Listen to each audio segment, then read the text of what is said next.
अब आया असली स्वाद। अब आया स्वाद। जब स्वाद के पड़े हो लाले तो MDH का चंकी चाट मसाला डालें। MDH का चंकी चाट मसाला। MDH। नमस्कार, मैं हूं सैयद सुहेल और आप देख रहे हैं आपका नंबर 1 शो ये भारत की बात है। उम्मीद करते हैं आप सभी पूरी तरह से फिट होंगे और बहुत बहुत सेहतमंद होंगे। नेतन्याहू ने अपना टारगेट बढ़ा दिया है। नेतन्याहू का ईरान में एक टारगेट है सिर्फ, और वो टारगेट है खमनेई। ईरान के सुप्रीम लीडर नेतन्याहू के टारगेट है। ईरान ने दरअसल इजराइल पर हमला किया। देख रहे हैं, ये ईरानी हमला है जो इजराइल में एक इमारत की छत पर हुआ है। मिसाइल अटैक था ये।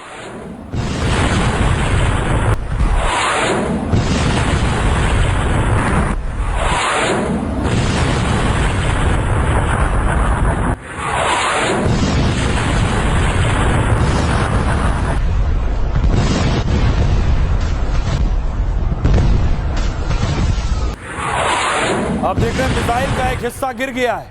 दूसरी तस्वीर देखिए, ईरान ने इजराइल पर हमला किया। इजराइल ने ईरान के 2 कमांडर मार दिए, दोनों को जिन्हें आप जीप पे देख रहे हैं। नेतन्याहू ने भी बदला लिया। ईरानी सेना प्रमुख जनरल मोहम्मद बाघेरी की हत्या की गई, जो आपको एक तरफ नजर आ रहा है। दूसरी तरफ वायुसेना प्रमुख IRGC के अली हाजी जेदाह की हत्या कर दी गई। इन दोनों की हत्या इजराइल ने कर दी है। अब देखिए ईरान ने क्या किया। ईरान ने सबसे प्रमुख शहर यरूशलेम पर अटैक कर दिया है। ईरान ने इजराइल के यरूशलेम पर अटैक किया। ये वहां का पवित्र स्थल माना जाता है।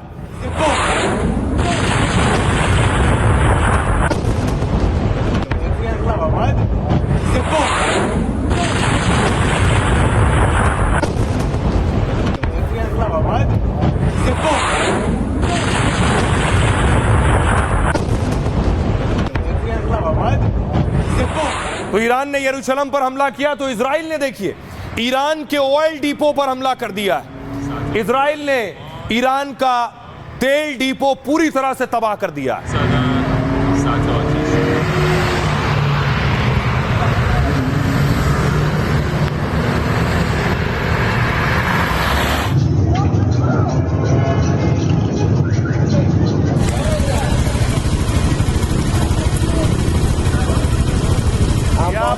ईरान का तेल डिपो देख रहे हैं जो चारों तरफ से जलता हुआ नजर आ रहा है। यही तेल है, और जब तक ये सारा तेल जल नहीं जाएगा तब तक ये आग नहीं बुझेगी।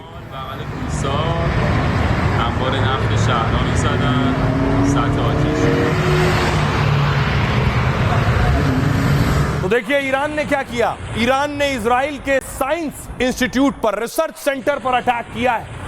एक दूसरे से बदले के जो अटैक हैं, बदले के हमले हैं, वो ये वाइजमानी रिसर्च सेंटर पर हमला हुआ है।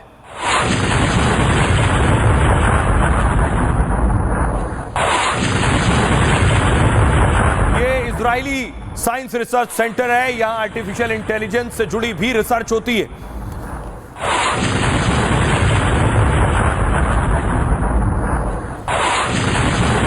अब देखिए ईरान ने कैसे इजराइल के डिफेंस सिस्टम पर अटैक किया। देखिए डिफेंस सिस्टम से मिसाइल निकलती दिख रही है। जैसे ही डिफेंस सिस्टम से मिसाइल गिरी, निकली और फौरन समझ लिया ईरान ने डिफेंस सिस्टम कहां है। ये देखिए,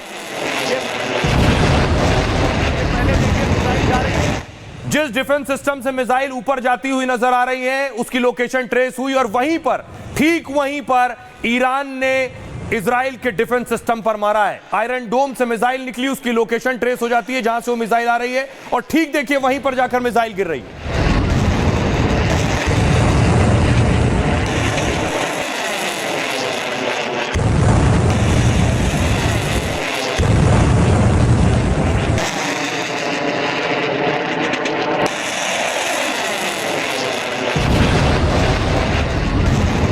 और उसके बाद देखिए इजराइल ने ईरान के तेल डिपो के अलावा गैस फील्ड पर अटैक कर दिया है। यह ईरानी गैस फील्ड की तस्वीर मैं आपको दिखा रहा हूं।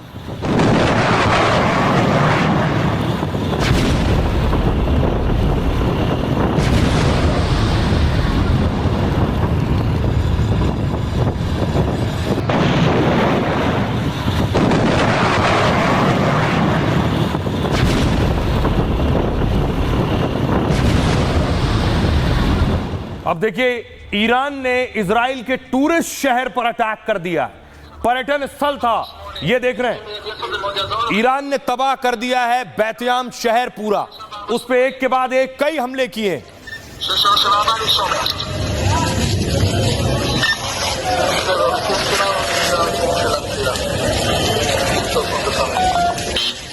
להגיע מיידי לעשות זה מאוד יעזור לו, אחרת בעיה אחרת לא נגיע לשם. 6448 6374 אני שומע। आइए अब इस पूरे शहर की हालत मैं आपको दिखाऊं एरियल व्यू से। ये है बैतयाम शहर, ऊपर से आप देख रहे हैं इजराइल का शहर है ये। इजराइल पर ईरान ने हमला किया है। ऊपर से देखिए तस्वीरें, जो इमारतें हैं वो खंडर हो गई हैं, एक के बाद एक सैकड़ों मिसाइलें यहां आकर गिरी।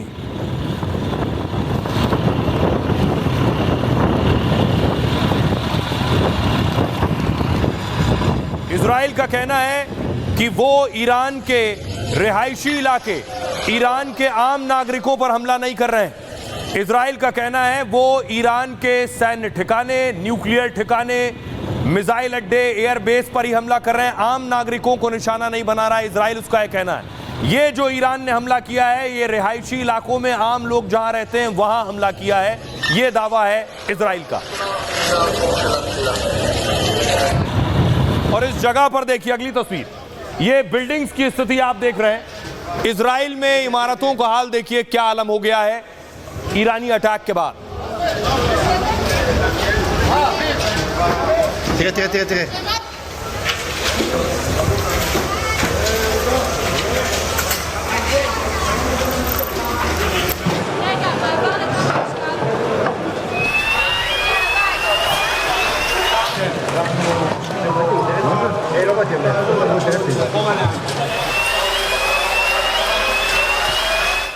अब नेतन्याहू पहली बार सार्वजनिक रूप से सामने आए हैं। जब उनके एक शहर पर हमला हुआ, नेतन्याहू खुद उस लोकेशन पर पहुंचे। ये नेतन्याहू की पहली और एक्सक्लूसिव तस्वीरें आप देख रहे हैं। बैतयाम शहर पहुंचे हैं इजराइल के।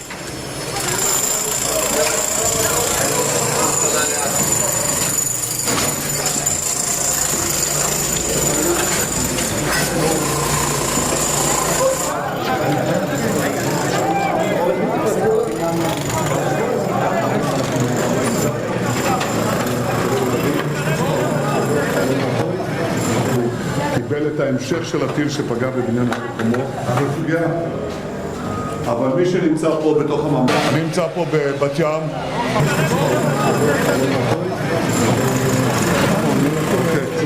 אוקיי,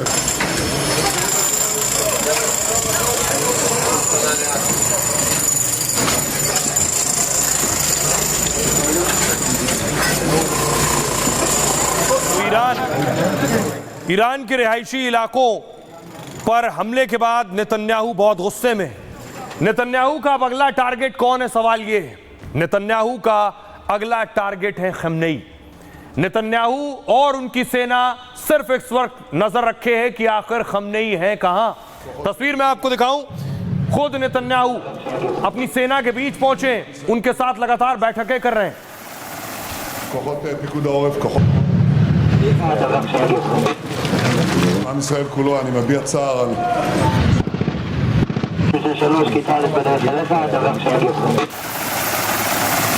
כוחות פיקוד העורף, כוחות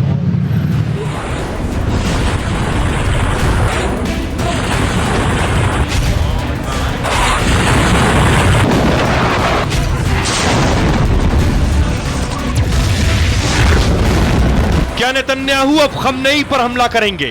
क्या ईरान के सुप्रीम कमांडर पर गिरेगी मिसाइल?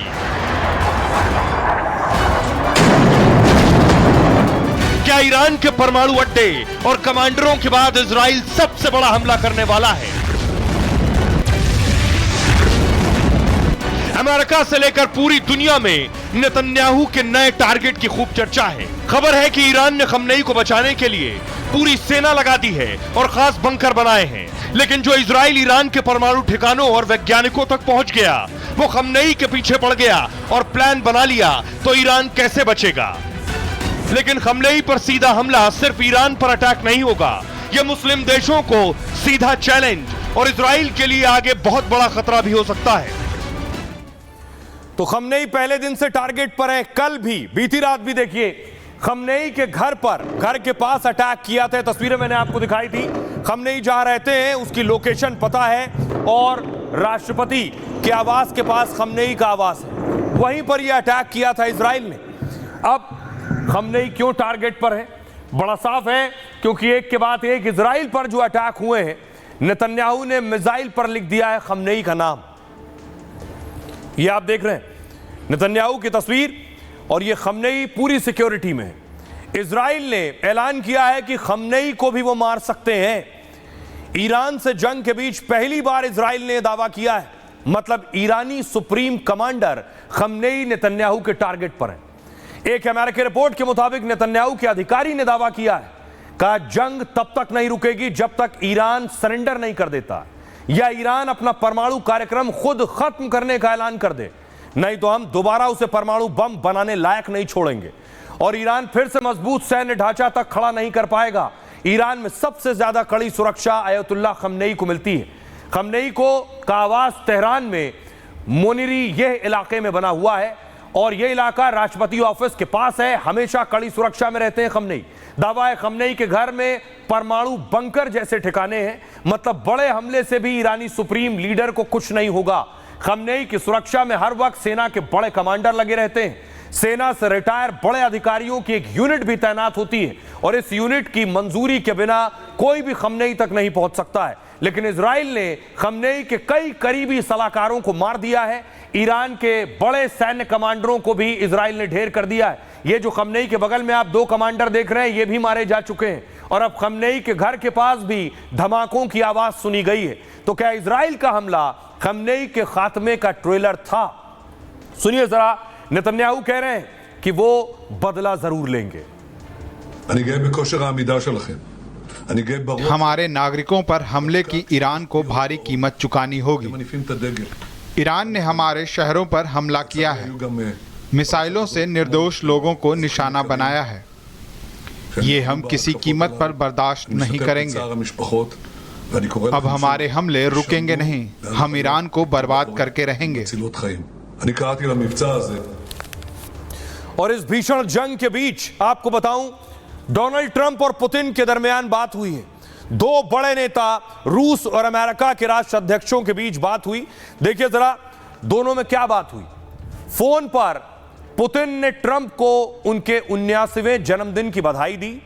इन दोनों नेताओं के बीच करीब 50 मिनट तक बात हुई है। यह बातचीत इजराइल और ईरान जंग के बीच हुई है। पुतिन ने दोनों देशों के बीच संघर्ष का मुद्दा उठाया। ट्रंप से बात कर पर पुतिन ने मध्यस्थता पर जोर दिया है और इजराइल की सैन्य कार्रवाई का विरोध जताया है। उन्होंने कहा कि यह तनाव खत्म होना बेहद जरूरी है। अगर इजराइल और ईरान की जंग और बढ़ती है तो इसका असर पूरे अरब मुल्कों पर पड़ेगा और इससे उबरना दुनिया के लिए मुश्किल हो सकता है। ट्रंप ने भी जंग को लेकर स्थिति पर चिंता जाहिर की है। उन्होंने ईरान के साथ वार्ता पर लौटने की सहमति जताई है, यानी अमेरिका चाहता है कि ईरान परमाणु पर बात करे। पुतिन ने परमाणु मुद्दे का समाधान तलाशने का प्रस्ताव रखा है। जंग के हालात के बीच यह बातचीत बहुत अहम मानी जा रही है। सुनिए डिफेंस एक्सपर्ट कर्नल टीपी त्यागी साहब क्या कह रहे हैं। ईरान की लॉन्ग रेंज बैलिस्टिक मिसाइल्स जिनको लॉन्च करने से पहले रिफ्यूलिंग की आवश्यकता नहीं होती, यानी कि वो एक दफ़े में 20-20, 25-25 मिसाइल्स को एक साथ दाग सकता है, उसका इजराइल के पास फिलहाल कोई तोड़ नहीं है। ऐसे में इजराइल को बड़ा नुकसान हो रहा है, तेल अवीव में भी, यरूशलेम में भी और हाइफा में भी। अमेरिका को इसलिए बीच में आना पड़ सकता है और अगर अमेरिका बीच में आता है और बाकायदा इजराइल की तरफ से खुल के लड़ता है तो फिर रशिया और चाइना का आना भी निश्चित है। और चाइना ने तो अपना एक कार्गो प्लेन हथियार के साथ ईरान को भेज भी दिया है। यानी कि या तो ये जो संघर्ष है ये 2-3 दिन में ख़त्म हो जाना चाहिए पुतिन और डोनाल्ड ट्रंप की बात के बाद, अन्यथा ये पूरी दुनिया को अपनी चपेट में ले सकता है।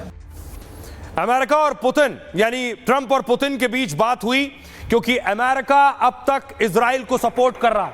बहुत से ड्रोन जो घुस रहे हैं, ये ईरानी ड्रोन आप देख रहे हैं, ये ईरानी ड्रोन मार गिरा रहा है। इजराइल भी और अमेरिका भी उन ड्रोन्स को मार गिरा रहा है। ये ड्रोन अटैक ईरान कर रहा है।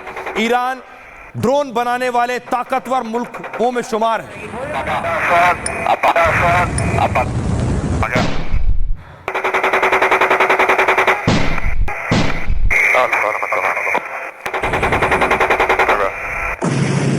ड्रोन जाता आपको नजर आ रहा है, ये ड्रोन आगे बढ़ रहा है और इस ड्रोन को गिरा दिया जा रहा है। ये ईरानी ड्रोन है। बड़ी बात यह है क्या अमेरिका भी ईरान के हमलों को रोक रहा है? ये मैं इसलिए कह रहा हूं क्योंकि अमेरिका के एयरबेस ईरान के चारों तरफ हैं, इजराइल के चारों तरफ हैं। ये आपके सामने मैप आ गया है, ये मिडिल ईस्ट का मैप अगर आप देखें तो अमेरिका के बेस कहां कहां है ये मैं आपको बता रहा हूं। सबसे पहले देखिए अमेरिका का बेस, ये देखिए ये है इजराइल, आप देख रहे हैं ये किनारे आपको इजराइल नजर आ रहा है और ये ईरान है, ये ईरान आप देख रहे हैं। अब देखिए एयरबेस कहां कहां है। एक एयरबेस सीरिया में है अमेरिका का, 2000 सैनिक यहां है। तुर्की में 2 बेस हैं, इराक में 3000 सैनिक मौजूद है अमेरिका के। सऊदी अरब में 10 बेस हैं अमेरिका के, 3000 सैनिक तैनात रहते हैं। कतर में 13000 सैनिक अमेरिका के रहते हैं इस बेस पर। बहरीन में 12 बेस है, 3700 सैनिक अमेरिकी रहते हैं यहां। और कुवैत में 10 बेस हैं, 13000 अमेरिकी सैनिक यहां मौजूद रहते हैं। यूएई में 3 बेस हैं, 5000 सैनिक रहते हैं। ओमान में अमेरिका के 6 बेस हैं, 600 सैनिक यहां रहते हैं। और ताज्जुब की बात ये सारे मुस्लिम मुल्क जिसमें अमेरिका ने अपने एयरबेस बना रखे हैं और इनमें से बहुत से बेसिस का इस्तेमाल वो करता है बहुत से देशों के खिलाफ, लेकिन ये सारे मुस्लिम मुल्क खामोश रहते हैं क्योंकि अमेरिका से ये गोला बारूद हथियार लेते हैं। पिछले दिनों लाखों करोड़ों की डील कतर के साथ हुई है, यूएई के साथ हथियारों की डील हुई है और सऊदी अरब के साथ बिन सलमान के साथ ट्रंप मिले, वहां भी हथियारों की डील हुई है। इसलिए सोचिए ईरान और इजराइल लड़ रहे हैं, लेकिन मजाल है कि मुस्लिम देश कुछ कर पाए क्योंकि वो सिर्फ अमेरिका से गुहार लगा रहे हैं। ये मुस्लिम देश सोचिए अमेरिका से कह रहे हैं कि इस जंग को रुकवाओ, ये मुस्लिम देश अमेरिका से कह रहे हैं कि तुम बीच में मत पड़ो, यानी अमेरिका पर दबाव डाल रहे हैं कि इजराइल की मदद मत करो वरना इनके देश में अमेरिका के खिलाफ लोग सड़कों पर आएंगे और इन मुस्लिम देशों को परेशानी हो सकती है। इसलिए अमेरिका से कह रहे हैं तुम इस लड़ाई में मत पड़ो। सबसे पहले देखिए सऊदी अरब ईरान के पक्ष में खड़ा नजर आ रहा है। इजराइल के ईरान पर हमलों की निंदा की है। सऊदी अरब ने कहा यह अंतर्राष्ट्रीय कानून का उल्लंघन है। सऊदी के प्रिंस सलमान ने ट्रंप से फोन पर बात की है। प्रिंस सलमान ने कूटनीतिक रास्ते अपनाने पर जोर दिया है, मिडिल ईस्ट में शांति स्थापित करने की मांग की है। संयुक्त अरब अमीरात यूएई ने इजरायली हमले की निंदा की है। दोनों देशों से संयम बरतने की अपील की है, कूटनीतिक रास्ते से समाधान निकालने पर जोर दिया है। कतर से लाखों करोड़ की डील अमेरिका के साथ हुई हथियार की।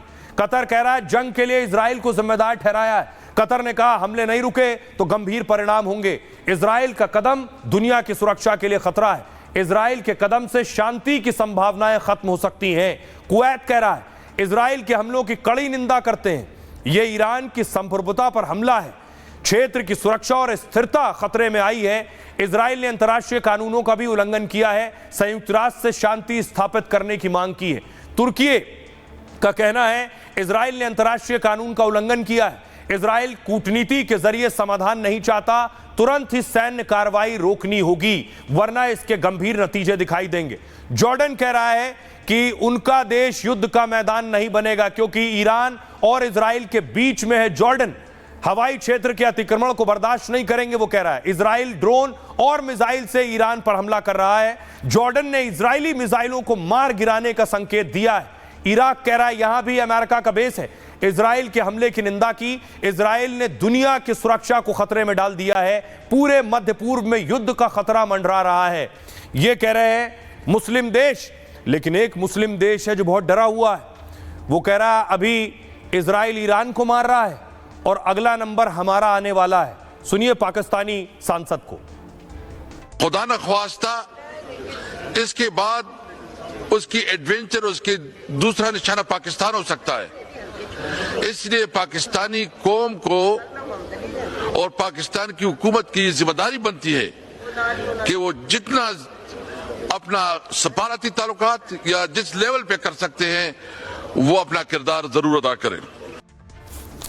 अब सोचिए जरा, पाकिस्तान के सांसद कह रहे हैं उनका नंबर आ सकता है, लेकिन इजराइल केवल ईरान से नहीं लड़ रहा है। इजराइल कई मोर्चों पर लड़ रहा है। गाजा से भी लड़ रहा है, लेबनान से लड़ चुका है और यमन से भी लड़ रहा है। यमन में ये हूती का मिलिट्री चीफ था जिसे इजराइल ने ढेर कर दिया है। सोचिए, ईरान में ईरान के कमांडर्स ढेर किए, यमन में हूती के चीफ ढेर कर दिए। इजराइल ईरान के साथ यमन पर भी हमला कर रहा है। इजरायली वायुसेना ने यमन के सेना में सना में घातक हमला किया और हूती विद्रोहियों के मिलिट्री चीफ अल घमारी को मार गिराया। इजराइल ने राजधानी सना में लेबनानी अस्पताल के पास हमला किया, जहां हूती नेताओं के आवासीय परिसर पर यह हवाई हमले किए गए और इजराइल ने हूती की सुप्रीम मिलिट्री काउंसिल को निशाना बनाया। इजराइल का दावा है कि इसी हमले में अल घमारी मारा गया। अल घमारी हूती का मिलिट्री चीफ था, हूती के मिसाइल कार्यक्रम का हेड था। घमारी की मौत हूतियों के लिए बड़ा झटका है। हूतियों ने गाजा में फिलिस्तीनियों के साथ एकजुटता दिखाई, लगातार इजराइल पर मिसाइल से हमले किए। इजराइल के बेन गुरियन अंतर्राष्ट्रीय हवाई अड्डे को निशाना बनाया था, इसलिए अल घमारी इजराइल के टारगेट पर था। सुनिए क्या कुछ कह रहे हैं जरा हूती प्रवक्ता, उन्हें सुनिए। यमनी सशस्त्र बल ईरान के इस्लामी गणराज्य, उसके राष्ट्र, सेना और नेतृत्व को सलाम करता है, क्योंकि वे बहादुरी से क्रूर जायोनी आक्रमण का सामना करते हैं और ईश्वर पर भरोसा करते हुए उसके ठिकानों पर हमला कर रहे हैं। यमन की सशस्त्र सेनाएं इन घटनाओं पर नजर रखे हुए हैं। जब तक गाजा के लोगों के खिलाफ आक्रामकता बंद नहीं हो जाती और घेराबंदी हटा नहीं ली जाती, हम बाकी अरब और इस्लामी देशों और राष्ट्रों से कहते हैं, जिहाद स्वर्ग के उन दरवाजों में से एक है जिसे ईश्वर ने अपने खास दोस्तों के लिए खोला है। अब सोचिए जरा, इजराइल किस किस से लड़ रहा है। यमन मैंने आपको बता दिया, यमन के अलावा ईरान और लेबनान और गाजा। आसपास देखिए जरा, सवाल यह है कि आखिर इजराइल क्यों नहीं चाहता है कि ईरान के पास परमाणु हथियार आए। उसके पीछे वजह यह है, इजराइल आपको दिख रहा है, पीले रंग से इजराइल लिखा है, वो है इजराइल का इलाका। अब इजराइल देखिए कौन कौन से देशों से घिरा हुआ है। उसके बगल में लेबनान है, उसके बाद सीरिया है, इराक है, ईरान है, जॉर्डन है, मिस्र है, सऊदी अरब है, लेबनान है। चारों तरफ मुस्लिम देशों से इजराइल घिरा हुआ है। इजराइल एक साथ 7 मोर्चों पर जंग लड़ रहा है। आतंकी संगठन और मुस्लिम देशों से उसे खतरा रहता है। मुस्लिम पड़ोसियों के बीच इजराइल अकेला परमाणु ताकत वाला देश है। इनमें ईरान ही ऐसा देश है जो परमाणु ताकत बनाने की कोशिश कर रहा है और सैन्य ताकत के मामले में भी वो इजराइल के बराबर है। इजराइल के खिलाफ वो आतंकी संगठनों को हथियार देता है, मतलब इजराइल के खिलाफ ईरान प्रॉक्सी वॉर का सहारा लेता है। इसलिए इजराइल ईरान को सबसे बड़ा दुश्मन मानता है, दुश्मन नंबर 1, और ईरान का साथ देने वालों को भी वो दुश्मन मानता है। इजराइल को लगता है कि अगर ईरान ने परमाणु बम बना लिया तो उसका वजूद और उसकी सुरक्षा खतरे में पड़ जाएगी। ईरान हूती, हमास, हिजबुल्लाह को पालता भी है और परमाणु बम दे सकता है, इसका भी खतरा है और वो इजराइल पर कभी भी हमला कर सकते हैं। इजराइल 58 साल पहले हुए युद्ध को एक सबक मानता है। 1967 में मुस्लिम देशों ने एक साथ इजराइल से जंग छेड़ दी थी। हालांकि 6 दिन में ही इजराइल ने वो जंग भी जीत ली थी, लेकिन तब से वो मुस्लिम देशों को दुश्मन और खतरा मानता है। इसलिए किसी कीमत पर उन्हें परमाणु बम नहीं बनाने देना चाहता। यह इजराइल का डर और खौफ है ईरान को लेकर। सुनिए जरा इजरायली सेना क्या कह रही है। תקיפות שלא פוסק קרוב ל-40 שעות। इजराइल के ईरान में हमले जारी हैं। हमने ईरान के 250 से अधिक ठिकानों पर हमला किया है। ईरान के साथ साथ यमन की ओर से भी इजराइल पर मिसाइल दागी गई। ज्यादातर हमले नागरिकों को टारगेट करने के लिए किए गए। इजरायली वायुसेना ने यमन के सना पर भी हमला किया है। כולל למעלה מ-150 מטרות। अब सोचिए जरा, सवाल यह है, यही वजह है कि नेतन्याहू पीछे नहीं हट रहे हैं। नेतन्याहू नहीं चाहते ईरान परमाणु बम बना ले, इसलिए देखिए ये इजराइल ने ईरान पर हमला किया है। ईरान के बड़े ठिकानों पर अटैक किया है इजराइल ने, और वो ठिकाने जो सैन्य ठिकाने हैं, जहां मिसाइल रखी हैं, जहां न्यूक्लियर कमांड सेंटर थे।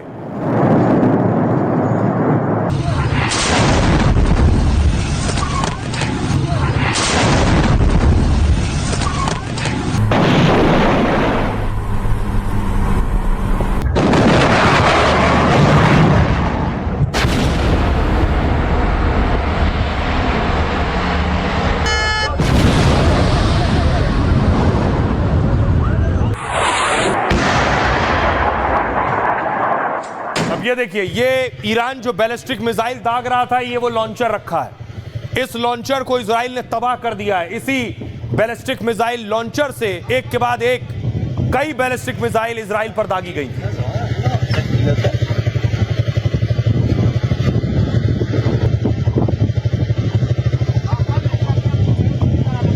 अब आपको दिखाऊं ईरान के हालात क्या हैं।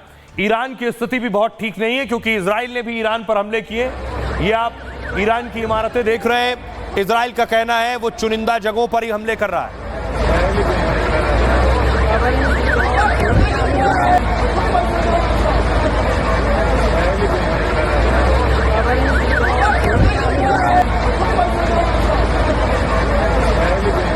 नुकसान दोनों तरफ हो रहा है।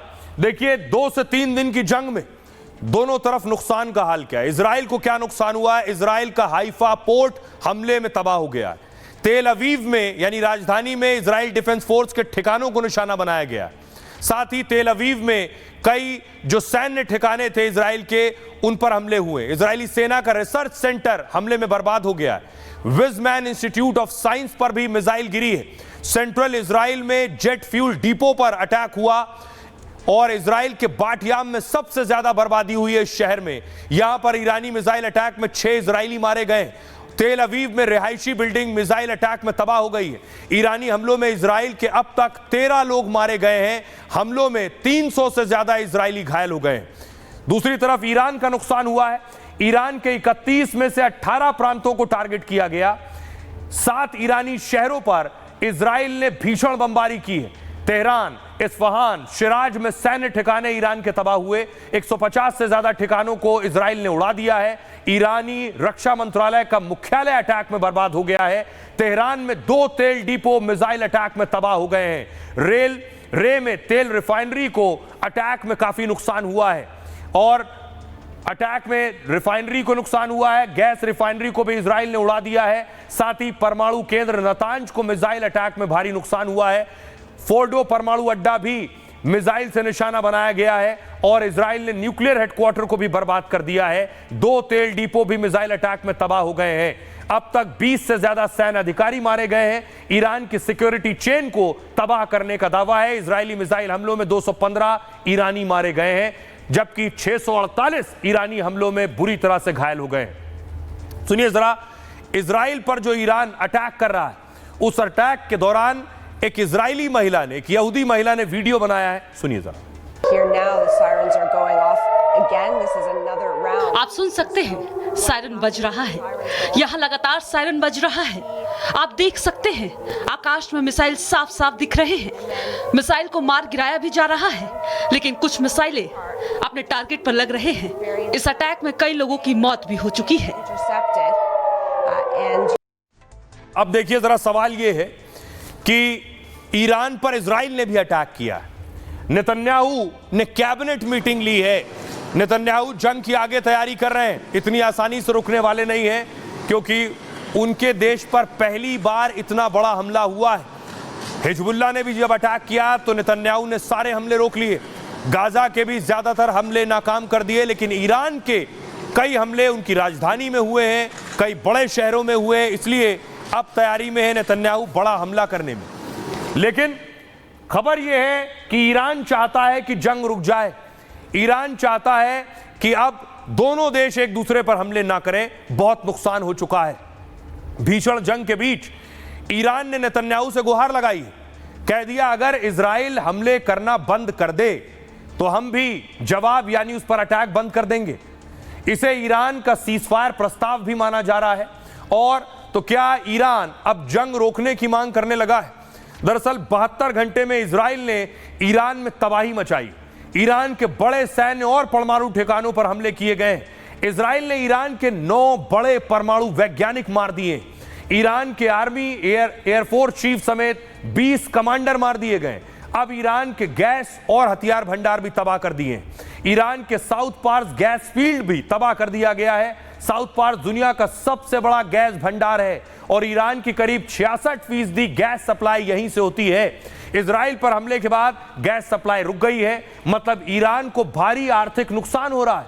वैसे तो ईरान ने भी इजराइल पर मिसाइल अटैक किए हैं, लेकिन ईरान कह रहा है हम सिर्फ बचाव कर रहे हैं। अगर इजराइल आक्रामक रुख अपनाना छोड़ देगा तो यह तय है कि हमारी तरफ से भी जवाब रुक जाएगा, यानी हमला रुक जाएगा। मतलब ईरान ने शांति प्रस्ताव की पेशकश की है।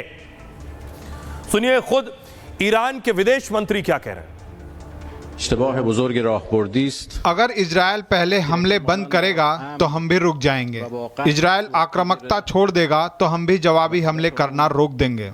हम तो केवल अपने बचाव में लगे हैं, बाकी जंग को लंबा खींचने का हमारा कोई मकसद नहीं है। आपने देख लिया कि आखिर क्या कुछ कह रहे हैं ईरान के विदेश मंत्री। लेकिन अब सवाल यह है कि ईरान क्या इसलिए डर रहा है क्योंकि उसके न्यूक्लियर पर हमला हुआ है? ईरान वक्त चाहता है कि उसे वक्त मिले जिससे वो अपने परमाणु कार्यक्रम को पूरा कर सके, इसलिए सरेंडर कर रहा है? यानी सरेंडर सिर्फ इसलिए कि जंग रुक जाए और वो परमाणु बम बना सके।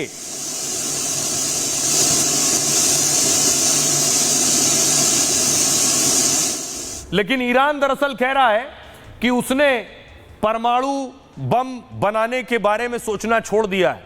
वो कह रहा है जंग रुक जाए तो वो परमाणु बम बनाना भी रोक सकता है। इसमें कितनी हकीकत है?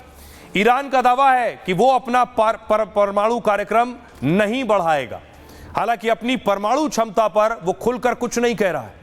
जानकार मानते हैं कि नुकसान टालने के लिए ऐसा दावा कर सकता है वो। इजराइल के हमले में उसके परमाणु अड्डे में नुकसान की खबर आई। परमाणु एजेंसी ने माना था कि परमाणु प्लांट से रेडिएशन लीक हो रहा है, लेकिन अब ईरान ने कहा है कि वो IAEA यानी इंटरनेशनल एटॉमिक एनर्जी एजेंसी को कोई जानकारी नहीं देगा। ईरान ने कहा है इजराइल के हमले पर भी परमाणु एजेंसी खामोश रही तो उसका हमारे परमाणु साइट पर जानकारी का कोई मतलब नहीं है। मैं आपको बताऊं कि जो IAEA एजेंसी है, एटॉमिक एनर्जी एजेंसी इंटरनेशनल, इसका काम होता है जहां जहां परमाणु है उस पर नजर, उस पर देखरेख, वो सारी जानकारी उसको देनी होती है। ईरान का कहना है जब तुम हमारे परमाणु की सुरक्षा नहीं कर पा रहे हो तो हम तुम्हें जानकारी क्यों दें? गुस्से की आड़ में क्या ईरान अपनी परमाणु क्षमता छिपाना चाहता है?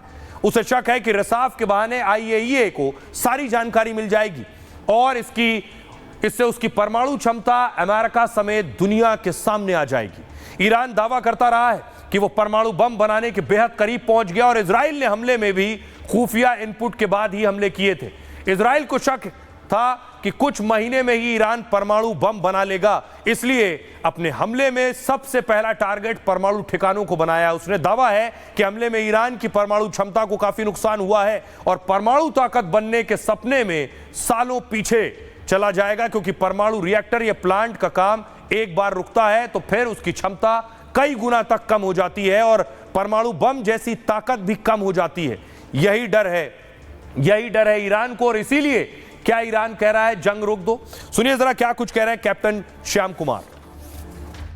हर कंट्री यही चाहता है कि उसके पास पावर हो ताकि लोग डरें, और न्यूक्लियर पॉस्चरिंग ही सबसे बड़ा डेटरेंस है और इसीलिए कोई भी कंट्री न्यूक्लियर वेपन बनाता है क्योंकि उससे लोग डरते हैं। हालांकि ये ब्लैकमेलिंग आज अब नहीं चलती क्योंकि आपने पाकिस्तान के केस में देख लिया, हमने उसकी बात नहीं सुनी, हमें पता था कि वो क्या करेगा नहीं करेगा। तो मसल फ्लेक्सिंग और पॉस्चरिंग डेटरेंस इसको कहते हैं आज का वेपन्स ऑफ मास डिस्ट्रक्शन। तो वहां पे वो चाहता है कि वो मिडिल ईस्ट में सबसे बड़ा दादा बन के रहे, उसके पास सारी कैपेबिलिटी है, पैसा है, फ्यूल है और उसके साथ साथ उसके बाद न्यूक्लियर बॉम्ब हो जाएगा तो हर तरह से कैपेबल होगा।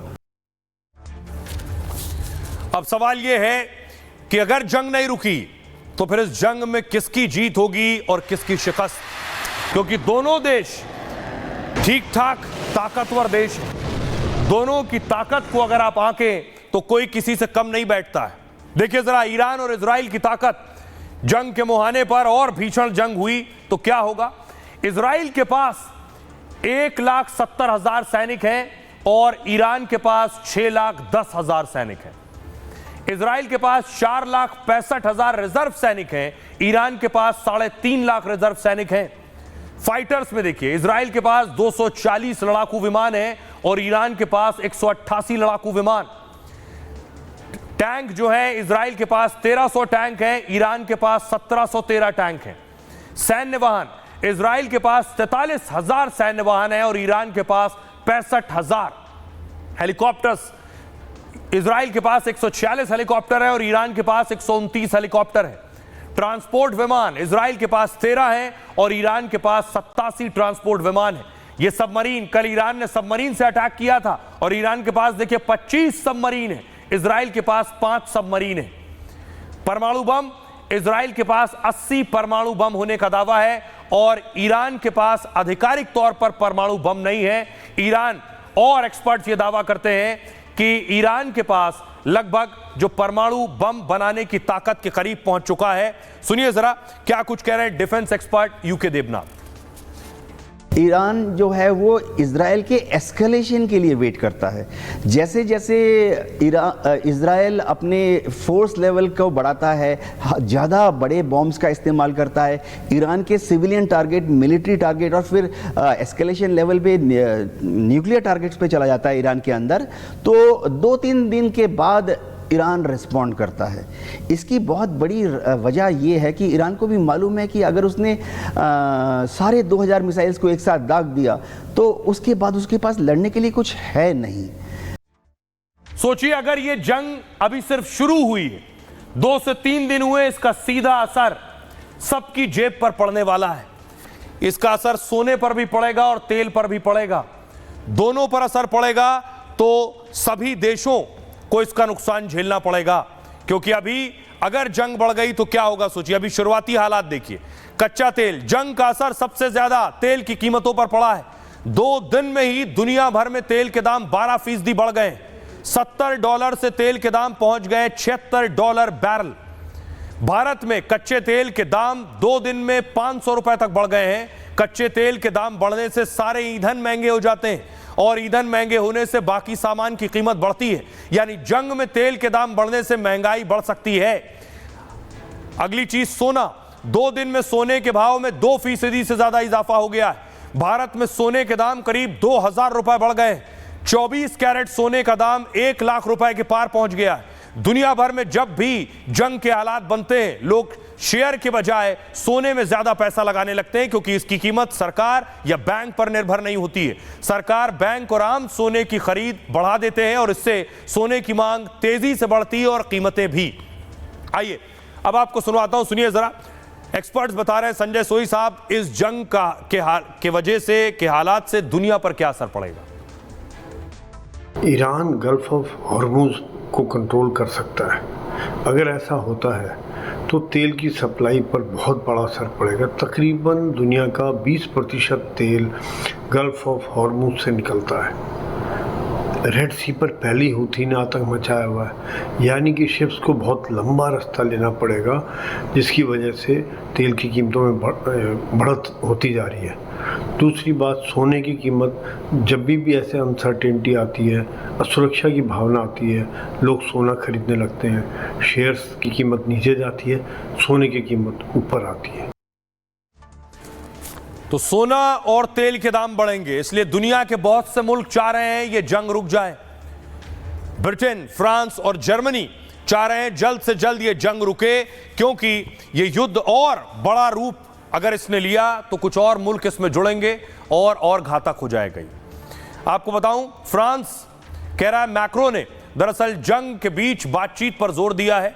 कहा है ईरान को अमेरिका से बातचीत करनी चाहिए। मैक्रो ने ईरानी राष्ट्रपति से अपील की कि परमाणु समझौते को लेकर अमेरिका से बात करें। ईरान को इस पर गंभीरता से विचार करना होगा। जर्मनी कह रहा है, ईरान पहले ही कूटनीतिक अवसर खो चुका है। यूरोपीय देश बातचीत के जरिए हल चाहते हैं। ईरान को अमेरिका से बात करनी चाहिए। ईरान को यह सुनिश्चित करना होगा कि वो यूरोप के लिए खतरा नहीं बनेगा। ब्रिटेन कह रहा है, ब्रिटेन ने दोनों देशों से संयम बरतने की अपील की। ब्रिटेन ने ईरान को बातचीत की पेशकश की है। परमाणु डील पर अमेरिका से बातचीत पर जोर दिया है। जंग नहीं, कूटनीति से रास्ता निकालना जरूरी है। अब इस दरमियान सोचिए, एक तरफ जंग हो रही है और प्रधानमंत्री नरेंद्र मोदी विदेश दौरे पर गए। ये पीएम की तस्वीर देख रहे हैं, साइप्रस पहुंचे पीएम मोदी और खुद वहां के राष्ट्रपति प्रधानमंत्री नरेंद्र मोदी को रिसीव करने के लिए पहुंचे।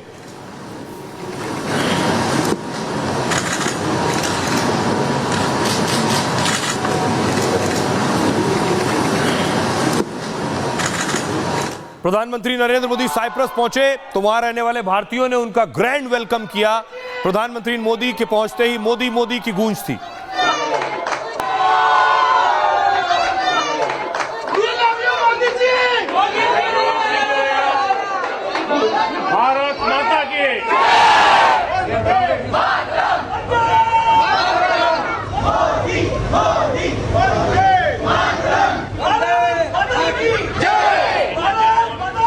प्रधानमंत्री दरअसल इसके बाद यहां से G7 समिट में भी जाने वाले। सोचिए, इस जंग के दरमियान G7 समिट हो रही है और वहां भी यह जंग का जिक्र होगा, इस पर बातचीत होगी, जो कुछ भी इजराइल और ईरान के बीच हो रहा है। G7 में शामिल होने के लिए पीएम मोदी रवाना हो गए और 4 दिवसीय विदेश यात्रा में मोदी 3 देशों का दौरा करेंगे। इसी कार्यक्रम के तहत आज पीएम मोदी साइप्रस पहुंचे। कल साइप्रस से पीएम मोदी कनाडा के लिए रवाना होंगे और कनाडा के अल्बर्टा में G7 समिट का आयोजन हो रहा है। यह कार्यक्रम 15 से 17 जून तक आयोजित किया जा रहा है। G7 में America, France, Britain, Japan, Italy शामिल हैं। इसके अलावा जर्मनी और कनाडा भी इस संगठन का हिस्सा है। G7 शिखर सम्मेलन की मेजबानी इस बार कनाडा कर रहा है और मेजबानी करने वाले देश दूसरे देशों को भी न्योता भेजते हैं और इसी निमंत्रण के तहत प्रधानमंत्री मोदी इस सम्मेलन में शामिल हो रहे हैं। G7 देश विश्व की सबसे बड़ी अर्थव्यवस्थाओं में शामिल है और इसका उद्देश्य सहयोग बढ़ाना, वैश्विक चुनौतियों का समाधान करना और इस समय इजराइल और ईरान की जंग वैश्विक चुनौती बन चुकी है। इससे आर्थिक प्रभावों जैसे तेल की कीमतों में उछाल ने चिंता बढ़ाई और इसलिए साफ तौर पर G7 में इजराइल ईरान पर चर्चा संभव है। अप्रैल 2024 की बैठक के दौरान ईरान इजराइल पर चर्चा हुई थी, तब आपातकालीन बैठक बुलाकर कूटनीतिक समाधान पर जोर दिया गया था और अब एक बार फिर जंग के बीच कनाडा में G7 बैठक होने वाली है। तो प्रधानमंत्री G7 की इस बैठक में पहुंचेंगे कनाडा। अब सुनिए जरा, जो भारतीय प्रधानमंत्री नरेंद्र मोदी का वेलकम कर रहे थे, स्वागत कर रहे थे, वो क्या कह रहे हैं। एक्साइटेड है मिस्टर प्राइम मोदी जी हमारे देश साइप्रस, अपने देश से यहाँ पे साइप्रस आ रहे हैं। मतलब बहुत ही कम मौका मिलता है। इवन साइप्रस का नाम और रोशन होगा मुझे लगता है, क्योंकि आज तक बहुत कम लोगों ने नाम सुना था साइप्रस का। मोदी जी के यहाँ आने से वर्ल्ड फेमस होने वाला है ये।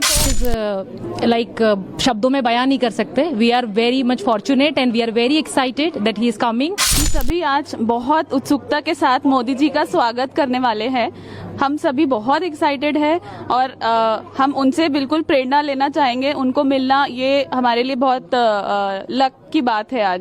I feel very excited, happy to meet them. कुछ लिखा है उनके लिए। एक वक्त था जब हमें भारतीयों के नाम से जाना जाता था, आज आपके नाम से भारत को जानने लगे हैं। तुम मोदी जी वाले देश से हो ये पूछने लगे हैं। आपके नेतृत्व में करे गए हर ऑपरेशन पर गर्व है हमको। आपके जैसा नेता कितना जरूरी है ये समझने और समझाने लगे हैं। भारत में इतने करीब से शायद ही देख पाते आपको, पर साइप्रस आकर इतनी बड़ी उपलब्धि भी मिल गई हमको। मोदी जी हम एक ऐसे नेता है जिनका देश ही नहीं पूरे विदेशों में सभी जगह नारा बजता है और साइप्रस एक ऐसा देश है जहाँ पे हम एक बहुत छोटी समुदाय इंडियन समुदाय यहाँ पर है, बट फिर भी हम चाहते हैं कि हम कोई भी कमी नहीं रहने दे और मोदी जी का जी भरकर विश्वास के साथ में हम स्वागत करें। Modi, Modi Cyprus, hip hip hurray, Bharat Mata की जय। और आइए खबरों में आगे बढ़ते हैं। एक अगली खबर है, एक दर्दनाक और अफसोसनाक हादसा हुआ। केदारनाथ में बड़ा हादसा हुआ है, एक प्लेन क्रैश हुआ और उसके बाद अब ये दुखद तस्वीर आई है। गौरी खर्क उत्तराखंड की तस्वीर आप देख रहे हैं। ये है हेलीकॉप्टर जहां क्रैश हुआ है, ये वो जगह है।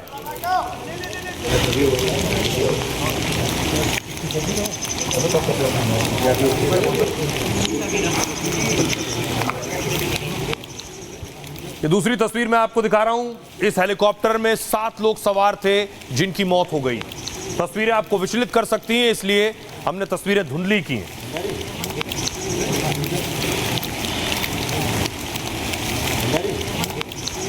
ये हेलीकॉप्टर जहां क्रैश हुआ है उस जगह की तस्वीर आप देख रहे हैं। ये देखिए जरा, उसके बाद रेस्क्यू की टीम पहुंची है मौके पर। यह दुखद इसलिए है क्योंकि पिछले दिनों ही एक प्लेन क्रैश हुआ और उसके बाद इस हेलीकॉप्टर का क्रैश होना और ज्यादा चिंता की बात है।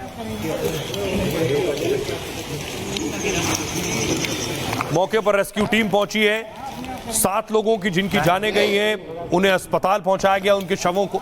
आइए अब आपको बताऊं कि आखिर केदारनाथ से लौट रहे इन लोगों का यह हादसा हुआ कैसे। जो प्राइवेट हेलीकॉप्टर में सवार थे, वहां जो हेलीकॉप्टर चलते हैं लोगों को दर्शन कराकर वापस लेकर आते हैं गौरीकुंड। देखिए यह हादसा कैसे हुआ। हेलीकॉप्टर इस तरह से आया और क्रैश हो गया। हेलीकॉप्टर केदारनाथ से गौरीकुंड की उड़ान पर था दरअसल, और ये आर्यन एविएशन कंपनी का VT BKA हेलीकॉप्टर था, लेकिन गौरीकुंड के पास गौरी खर्क में दुर्घटनाग्रस्त हो गया। शुरुआती जानकारी में मौसम को हादसे की वजह बताया जा रहा है। खबर है कि जब हेलीकॉप्टर केदारनाथ से उड़ा उस वक्त मौसम ठीक था, हेलीकॉप्टर सर्विस लगातार जारी थी, इसलिए पायलट ने टेक ऑफ किया। रास्ते में मौसम और खराब हो गया, तब पायलट ने फौरन लौटने का फैसला किया। पायलट राजीव चौहान ने हेलीकॉप्टर फौरन घुमाया, लेकिन हेलीकॉप्टर वापस लौटने के दौरान पहाड़ी पर पेड़ से टकरा गया, जिसके बाद वो नीचे गिर गया और नीचे गिरते ही उसमें आग लग गई। आधे घंटे तक किसी को हेलीकॉप्टर की कोई जानकारी नहीं मिली। तभी जंगल में घास काट रही कुछ महिलाओं ने आग उठते देखी और उन्हीं महिलाओं ने हेलीकॉप्टर का वीडियो बनाया, और उसके बाद सबको पता चला इस बारे में कि इस तरह का एक हेलीकॉप्टर क्रैश हुआ है। तब जाकर पता चला कि हेलीकॉप्टर दुर्घटनाग्रस्त हुआ है। आइए अब आपको सुनवाता हूं, सुनिए जरा पर्यटन अधिकारी क्या कुछ कह रहे हैं और उत्तराखंड के सीएम क्या कह रहे हैं। केदारनाथ से वापस आते वक्त, जिसमें 5 यात्री प्लस एक 23 मंथ का बच्चा और पायलट राजीव सवार थे। वापस आते हुए कुछ मौसम खराब हुआ, जिसमें पायलट द्वारा उस हेलीकॉप्टर को वैली से बाहर निकालने का प्रयास करते हुए हेलीकॉप्टर गौरीकुंड से ऊपर क्रैश हो गया। इनको गंभीरता से लेते हुए हमने तत्काल एक आपातकालीन बैठक बुलाई है, और उस बैठक में निर्देश दिए हैं कि एक सख्त SOP बनाई जाए, जिसमें किसी भी कीमत पर जो हमारे DGCA के रूल हैं, मानक हैं, उनके मानकों के साथ किसी भी प्रकार का कोई भी ढिलाई न बरती जाए। एक कंट्रोल एंड कमांड सेंटर यहाँ पर स्थापित किया जाए, और जो इस घटना में दोषी हैं, जिनके कारण से घटना हुई है, उनको तत्काल उनके खिलाफ सख्त कार्रवाई की जाए। अब देखिए जरा इस हादसे में जिन लोगों की मौत हुई है वो कौन है। इस हादसे में जो पायलट थे, सबसे पहले तस्वीर में आपको दिखाऊं, ये है वो पायलट जो इस हेलीकॉप्टर को चला रहे थे, और अगली तस्वीर में आपको दिखाऊं एक परिवार, ये परिवार आप देख रहे हैं, ये परिवार भी इसमें था, बच्ची भी इस हेलीकॉप्टर क्रैश में बच्ची की भी मौत हो गई है। पूरा परिवार इसी हेलीकॉप्टर में मौजूद था जो क्रैश हुआ। परिवार अब इनके घरों में मातम पसरा है। उत्तराखंड का ये हेलीकॉप्टर हादसा सुबह 5:20 पर हुआ। इस हेलीकॉप्टर में 6 श्रद्धालुओं और पायलट समेत 7 यात्री सवार थे। हेलीकॉप्टर में सवार सभी 7 की मौत हो गई, जिसमें 2 साल की बच्ची भी है। इस हेलीकॉप्टर को सेना के रिटायर्ड पायलट राजवीर सिंह चौहान उड़ा रहे थे। सेना में लेफ्टिनेंट कर्नल के पद से रिटायर होने के बाद प्राइवेट जॉब में थे। जयपुर निवासी राजवीर सिंह चौहान को 2600 घंटे उड़ान का अनुभव था। राजवीर जी पिछले साल ही आर्यन एविएशन कंपनी से जुड़े थे। फ्लाइट के दौरान राजवीर जी का आखिरी मैसेज था, लेफ्ट टर्न ले रहा हूं। उनका यह आखिरी शब्द परिवार के लिए बड़ा टर्न लेकर आ गया। 4 महीने पहले ही राजवीर सिंह जुड़वा बच्चों के पिता बने थे। पिछले महीने ही वो घर लौटकर काम पर आए थे, और लेकिन नियति को कुछ और ही मंजूर था। 37 साल के राजवीर की पत्नी दीपिका भी पायलट है। माता पिता की सालगिरह के दिन ये कुछ कार्यक्रम करने, हाँ, उसी रोज 50वीं वर्षगांठ थी, इनकी सिल्वर गोल्डन जुबली मनाना था, उसी रोज ये कार्यक्रम करना था। अब भी कुछ समय पहले गए हैं, 4-5 दिन बाद ही वापसी आने का था प्रोग्राम के कारण से। या अभी 1 महीने पहले ही ड्यूटी पे गए थे और वो रिटायर हो गए थे। उसके बाद में प्राइवेट उड़ा रहे हैं अभी, और अभी थोड़े दिन पहले मिले भी थे। वो जा रहे थे इधर से ही, वो एयरपोर्ट जा रहे थे। तो मैंने बोला भैया कहाँ जा रहे हो? ड्यूटी पे। तो मैं बोला भैया डर नहीं लगता क्या हेलीकॉप्टर से? तो बोला तू आना, तेरे को बैठाऊंगा, तू क्यों डरता है? कोई नहीं डरता, एक बार बैठेगा तो चल तो सही, एक बार केदारनाथ घुमा के लाऊं। तो मैंने बोला था मतलब कि भैया मैं आऊँगा देखो। पर इतनी बात हुई थी। उसके बाद में उनका स्वभाव ऐसा था कि वो जब भी मिलते थे तो वो एक ही बात करते थे कि तुम क्या कर रहे हो और क्या पढ़ाई कर रहे हो और क्या बनना चाहते हो। इस हादसे में एक दंपत्ति और उनकी 2 साल की बेटी की भी मौत हुई है। महाराष्ट्र के यवतमाल से 41 साल के राजकुमार सुरेश जायसवाल केदारनाथ आए थे। उनके साथ 35 साल की उनकी पत्नी श्रद्धा राजकुमार जायसवाल भी थीं। दोनों अपने 2 साल की बेटी काशी के साथ वहां पहुंचे थे, लेकिन उनका यह सफर आखिरी सफर साबित हुआ। 6 साल के बेटे विवान की जान बच गई क्योंकि वो अपने दादा के पास रुक गया था। 66 साल की विनोद देवी की जान चली गई। विनोद देवी उत्तर प्रदेश की रहने वाली थी। यूपी की 19 साल की तृष्टि की भी मौत हो गई। उत्तराखंड के 46 साल के विक्रम सिंह भी नहीं बचे। एक हेली के क्रैश होने की सूचना मुझे प्राप्त हुई और तत्काल मैंने जिलाधिकारी को सूचना करी कि इस प्रकार की वहाँ पे घटना हो चुकी है और जिलाधिकारी तुरंत वहाँ पे रेस्क्यू टीम भेज करके राहत और बचाव का कार्य किया जा रहा है। वहाँ पर एक महिला जिसका नाम शर्मिला है वो घास काट रही थी, उनसे भी मेरी बात हुई और उन्होंने घटना की जानकारी दी कि इस तरह से यहाँ पे हेली क्रैश हुआ है। सुबह सुबह हुए इस हादसे ने हेलीकॉप्टर सेवा को लेकर चिंता बढ़ा दी है। पिछले 40 दिनों में 4 धाम मार्ग पर 6 हेलीकॉप्टर हादसे हो चुके हैं। हेलीकॉप्टर हादसे में पीड़ित परिवारों को मुआवजा दिया जाता है। हेलीकॉप्टर सेवाएं डीजीसीए की निगरानी में चलती हैं। हेलीकॉप्टर कंपनियों को बीमा करवाना जरूरी होता है। बीमा के तहत मृत्यु या चोट होने पर मुआवजा मिलता है। बीमा की राशि आमतौर पर बीमा पॉलिसी पर निर्भर करती है। नियमानुसार प्रति यात्री कम से कम 20 लाख का बीमा जरूरी है। कंपनी या पायलट की लापरवाही पर अतिरिक्त मुआवजा मिलता है। कई बार राज्य सरकारें भी पीड़ित परिवारों को मुआवजा राशि देती हैं। आइए अब आपको बताऊं, यह हादसा जो हुआ केदारनाथ जाने में, पहली बार नहीं हुआ। देखिए जरा 2025 में ही कितने हादसे हुए। ये 7 जून 2025 की तस्वीर मैं आपको दिखा रहा हूं। पहला हादसा 7 जून को हुआ, यानी अब से कुछ रोज पहले।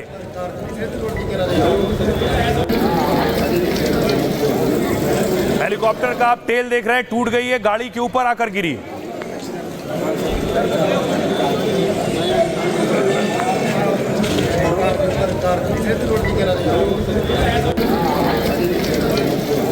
दूसरी तस्वीर देखिए, ये आप देख रहे हैं 17 मई की केदारनाथ में हेलीकॉप्टर क्रैश हुआ, यानी 1 महीने पहले। हर महीने ये हादसे हो रहे हैं।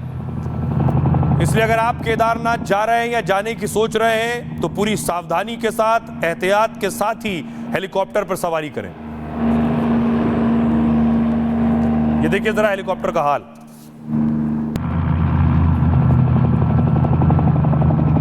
ये देखिए मई महीने में ही देखिए एक और हादसा हुआ 8 मई 2025 को। उत्तरकाशी की तस्वीर आप देख रहे हैं। आइए अब आपको बताऊं, हेलीकॉप्टर हादसे तो हो रहे हैं लेकिन बड़ा एक्शन होने की जरूरत है। सरकार एक्शन में आ गई है। अब एक के बाद एक हादसों के बाद सरकार कार्रवाई कर रही है, एक्शन ले रही है। उत्तराखंड सरकार ने बड़े एक्शन का ऐलान कर दिया है। सरकार ने आर्यन एविएशन सर्विस को रोक दिया, यानी जिसका हेलीकॉप्टर आज क्रैश हुआ उसे रोक दिया गया। अगले आदेश तक आर्यन के हेलीकॉप्टर उड़ान नहीं भरेंगे। केदारनाथ में आर्यन का हेलीकॉप्टर ही दुर्घटनाग्रस्त हुआ था। आर्यन कंपनी का हेलीकॉप्टर पहले भी दुर्घटनाग्रस्त हो चुका है। इस कंपनी का हेलीकॉप्टर अक्टूबर 2022 में दुर्घटनाग्रस्त हुआ था और केदारनाथ में उस हादसे में भी पायलट समेत 6 की मौत हो गई थी। यानी 2022 में इसी कंपनी का हेलीकॉप्टर क्रैश हो चुका है। 6 लोगों की तब भी मौत हुई थी, अब 7 लोगों की मौत हुई। तब भी हादसे की वजह खराब मौसम और कोहरा बताया गया था। इसके अलावा उत्तराखंड में बाकी हेलीकॉप्टर सेवाएं भी रोक दी गई। राज्य में फिलहाल 15 और 16 जून की हेलीकॉप्टर सेवाएं रोकी गई हैं। डीजीसीए ने सुरक्षा मानकों को सख्ती से लागू करने के निर्देश दिए। ऐसा नहीं करने पर डीजीसीए ने सख्त कार्रवाई की चेतावनी दी है। इससे पहले हेलीकॉप्टर उड़ानें सीमित कर दी गई थी। प्रति घंटा केवल 9 उड़ानों को ही इजाजत दी गई थी। खबर है कि डीजीसीए के निर्देशों की अवहेलना की गई है, जिसके बाद राज्य सरकार ने उच्च स्तरीय बैठक भी की है। संकेत है कि उत्तराखंड सरकार कोई बड़ा फैसला कर सकती है इस पर इन हादसों के बाद। आइए खबरों में आगे बढ़ते हैं। आज की एक और खबर है, बड़ी खबर है। एक और दर्दनाक हादसा हुआ महाराष्ट्र में। पानी में लोग बह गए इस हादसे में। तस्वीर में आपको दिखाऊं, ये पुणे की तस्वीर आप देख रहे हैं। ये ब्रिज गिरा है। ये जो ब्रिज आप देख रहे हैं, इस ब्रिज के गिरने से बहुत से लोग बह गए। पानी इतना तेज था।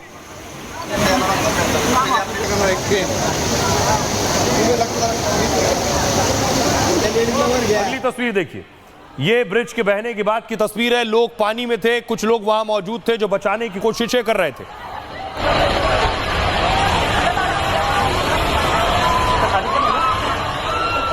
और उसके बाद देखिए मौके पर एनडीआरएफ की टीम पहुंची है, रेस्क्यू दल पहुंचा है जिसने बचाना शुरू किया है।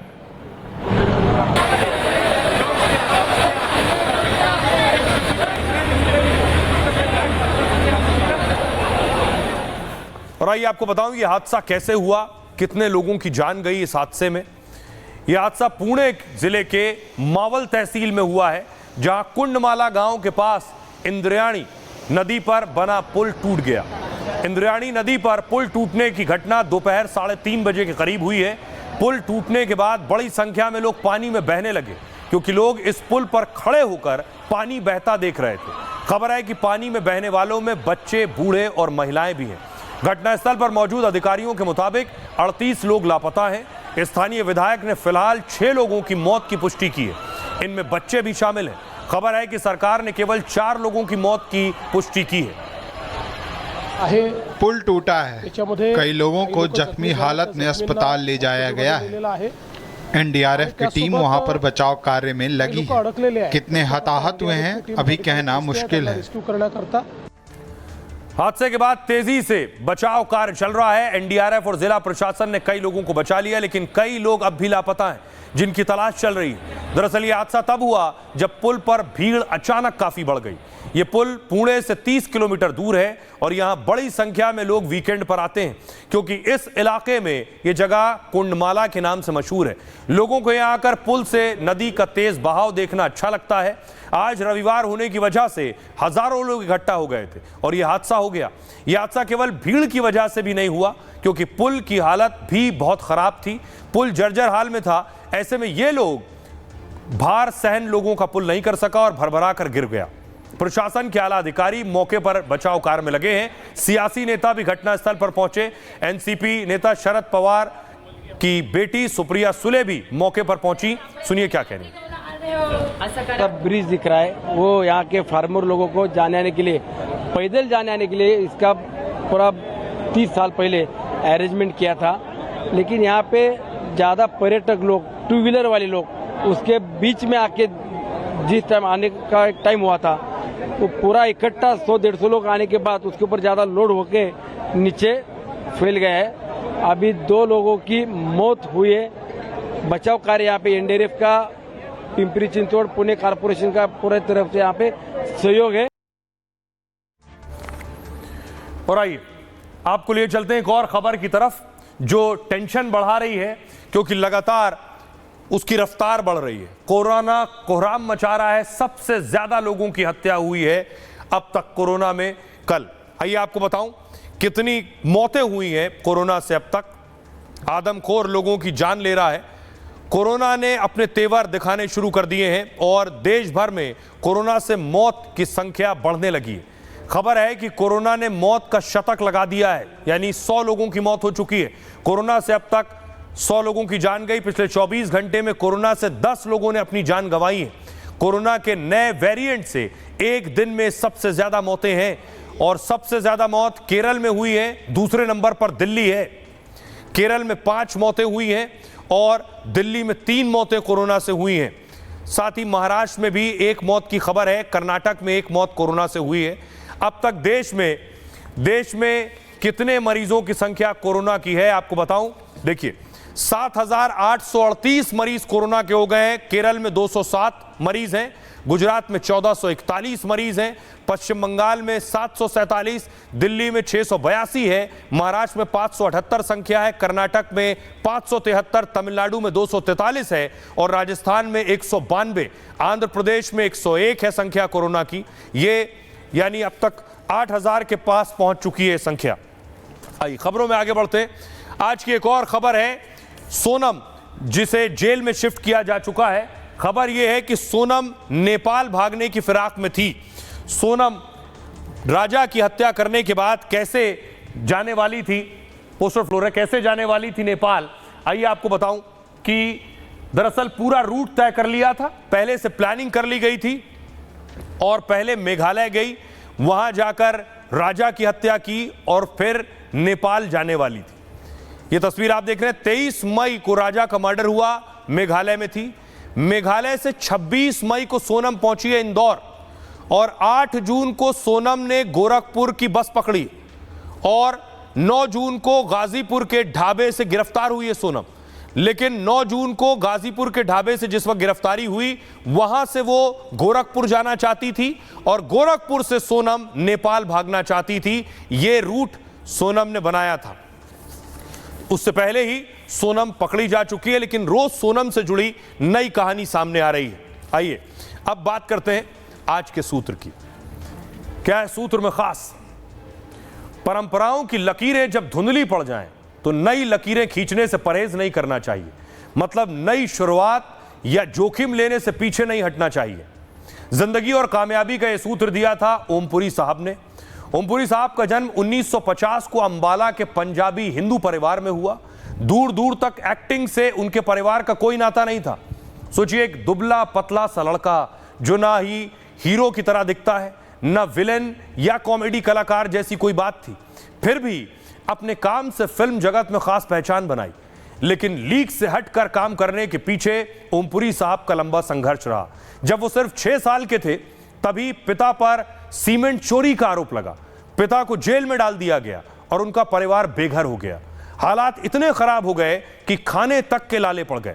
घर चलाने के लिए ओमपुरी साहब चाय की दुकान पर काम करने लगे। इससे भी गुजारा नहीं हो रहा था तो रेलवे ट्रैक पर कोयला उठाने का काम करने लगे। दिन भर मेहनत मजदूरी करके भी वो पढ़ने का वक्त निकाल लेते थे। कॉलेज में पढ़ने के लिए ओमपुरी साहब ने ट्यूशन पढ़ाया, क्लर्क तक की नौकरी की। पढ़ाई के साथ उनका मन थिएटर और एक्टिंग में लगने लगा। वो खूब किताबें पढ़ते और नाटक, कहानी के पात्रों जैसी एक्टिंग करते।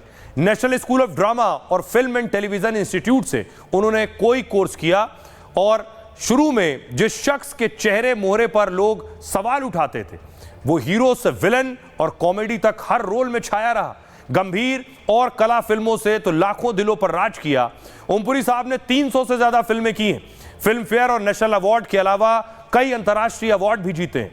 ओमपुरी साहब ने जीवन का अहम सूत्र दिया, जब कोई अच्छा विचार आए तो उसे तुरंत अमल में लाएं, लेकिन कोई बुरा विचार आए तो थोड़ा रुक जाएं। बहरहाल ये भारत की बात है में इतना ही। आप अपना और अपनों का बहुत बहुत ख्याल रखिए। रुक रहे हैं एक छोटे से ब्रेक के लिए।